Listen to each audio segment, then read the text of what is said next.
What makes a place unique, that gives it its distinct identity, its people, its landscape, its place in the world, its passage through time. From its beginnings as a humble trading post to the bustling metropolis it is today, Singapore has always been different. A bridge between the East and the West for centuries, Singapore is today a melting pot of ideas, cultures and peoples. Come and discover countless unique experiences and take away memories that are uniquely Singapore. That was from. But if you replace the word Singapore in that excerpt with any other country, the whole excerpt still holds true. Are you sure? I'm sure Singapore has its own unique identity. Let's find out. Singapore is like McDonald's, Malaysia is like Ramly Burger. What is Singapore all about? Does Singapore have a unique identity? 新加坡的生活是不是很忙碌？ Do we like the city we live in? 新加坡是否还保留文化传统？你覺得新加坡嘅文化會唔會變成迪士尼咁嘅文化呢？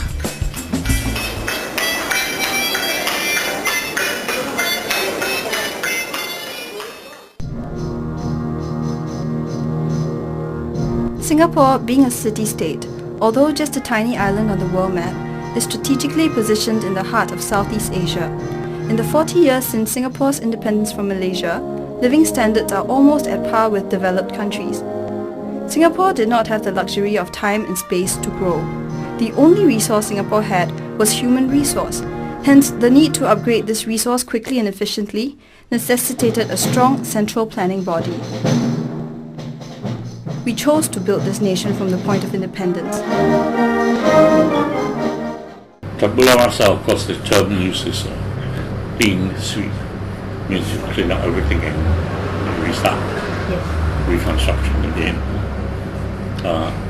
In Singapore case, it made famous by Ran Kuhas, who wrote about it in 1995 in his book about Singapore. Actually carry out this in 30 years in major clean-up of reconstruction of the city called Tabula Rasa, and therefore you could describe. The question of this is actually this is hindsight in the sense because the new theory has come up of the harm done by complete destruction of the city, where substantial part of the visual memories have been wiped out. Now, Singapore is an unusual case because Singapore actually the reconstruction is very, very widespread. So the city is substantially destroyed and reconstructed. To the extent that lots of the memories have been lost, particularly for the older generation. And the young generation also have very little visual memories to go back on. Okay. But this is still continuing, this process.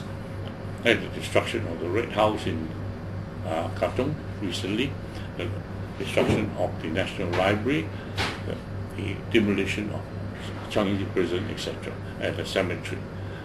So this whole idea, this whole process of tabula rasa is very much ingrained as a natural process for development in Singapore.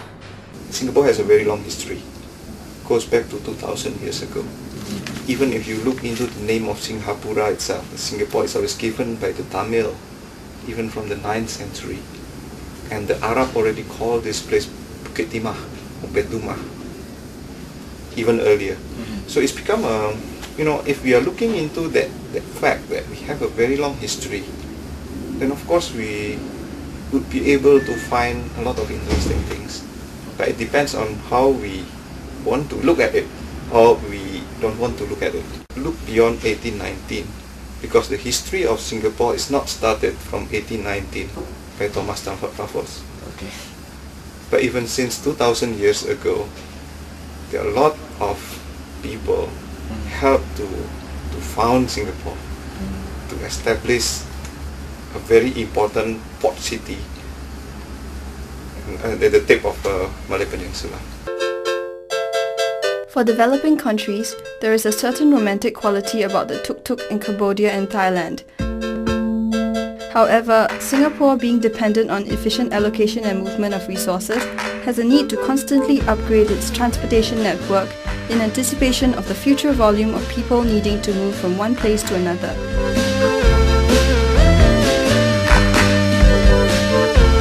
Hence, the romantic trishaw becomes a superficial tourist experience. Esplanade is a cultural icon representing Singapore in the eyes of the world. With world-class theatres and world-class performances held here, it is no doubt a successful cultural centre. Being a recent building marketed internationally as the building to visit, is Esplanade little more than an iconic building and only representational of the modern face of Singapore. Is this building too high society for the true heartlanders?